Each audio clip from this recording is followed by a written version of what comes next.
दुनिया के 57 Muslim country में तुर्की को दुनिया का 9वां सबसे शक्तिशाली देश माना गया है। तुर्की के पास परमाणु हथियार नहीं है, लेकिन नाटो के तहत इसकी ज़मीन पर लगभग 50 परमाणु हथियार तैनात है और यह इस्लामिक देशों में पहले स्थान पर है। और तुर्की के पास 8,83,000 सैनिक है और तुर्की की वायुसेना में 250 लड़ाकू विमान है और 12 पनडुब्बियां है जो इस समुद्र और हवा में भी मजबूत बनाती है। तुर्की को TB2 ड्रोन ने दुनिया भर में तहलका मचा दिया है। ये ड्रोन इतने प्रभावी है कि इन्हें यूक्रेन रूस के युद्ध में भी इस्तेमाल किया गया है। इन ड्रोन्स की कीमत कम है, लेकिन ये बहुत सटीक हमला कर सकते हैं। TB2 कई देशों को बेचे जाते हैं, जिनमें पाकिस्तान भी शामिल है। तुर्की जल्द ही 5वीं पीढ़ी का फाइटर जेट भी बना सकता है, जो इसे और भी शक्तिशाली बनाएगा। तुर्की ने अपनी रक्षा उद्योग को बहुत तेजी से विकास किया। 2014 से 2025 तक के तुर्की का रक्षा निर्यातन 3 गुना बढ़ गया और अब यह दुनिया का 11वें स्थान पर है और तुर्की के ड्रोन अर्थव्यवस्था को भी मजबूत बनाता है।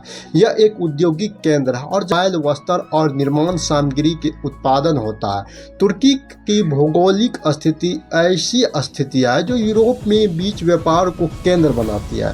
तुर्की का इस्तांबुल शहर, जो 2 महाद्वीप एशिया और यूरोप को जोड़ता है, का सबसे व्यस्त व्यापारिक केंद्र में से एक है। हालांकि इसकी 99% आबादी मुस्लिम है।